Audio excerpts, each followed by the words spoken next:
Yan, dito naman po tayo mga idol. Mag-update na naman po tayo dito sa ating ginagawang project dito sa Sampaloc, Tanay.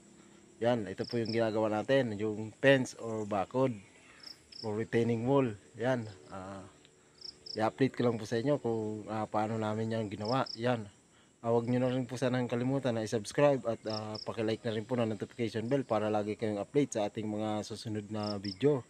Yan, maraming salamat po. Samahan nyo po ako. Let's go! Yan mga idol, welcome back to my channel. Mag-update na naman po tayo dito sa ating ginagawang fence or bakod kung tawagin. Yan, fence. Ito po, kabubuhos lang yung sa part na to. Tapos may column tayo dyan. Maliit lang yung column natin, pero may bakal naman para matibay. Yan. Tapos ito po, 2 inches lang yung kapal. Ang ginawa natin dito bakod dyan, 2 inches. Tapos ito, precast yung ginawa natin dyan. Pa-welding yung pag-install nyan. Tapos binuhusan natin ng level sa ibabaw. Yan. Tapos ito naman sa ilalim nya, solid po yan, puro buhos. Yung ginawa natin dito. Tapos every 240 cm may column tayo dyan, may poste para matibay. Tapos yung baba nya, solid po yan, puro buhos yan. 2 inches lang yung kapal nya. Yan, solid yan hanggang dun. Yan.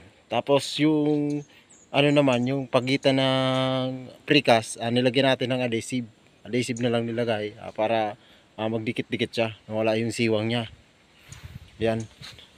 And then dito sa ibabaw 30-30 yung ating bakal. Tapos nilalagyan natin ng horizontal na 9 mm yung ating vertical na 30-30. Dito ayan kagaya nito dito ito po yung nailagay na natin na bakal. Yan po yung design nya. Yan. Tapos galing dito yan hanggang dun sa dulo na yan, solid po yung ginawa natin dyan, puro buhos po yan. Yan, pinormahan natin ng 2 inches hanggang dulo.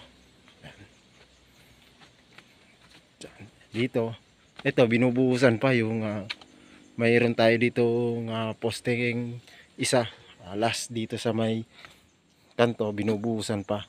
Ayan. Hinihintay lang andun sa taas naghahalo pa para matapos yung ating poste. Yan, ito.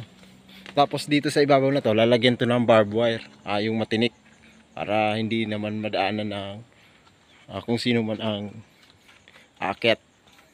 Yan. Yan, ito yung ating magiting na siya po yung nagbubuhos ng kolom. Pagkatapos natin ng pinormahan, siya naman yung nagbubuhos. Yan. Kapit na mapuno Tapos dito dapat patigasan mo muna to kasi mag-overflow ulit yan. Yan mga idol, yan muna ang konting ating pasilip at update dito sa ating ginagawang fence or bakod retaining wall dito sa Tanay project. Yan.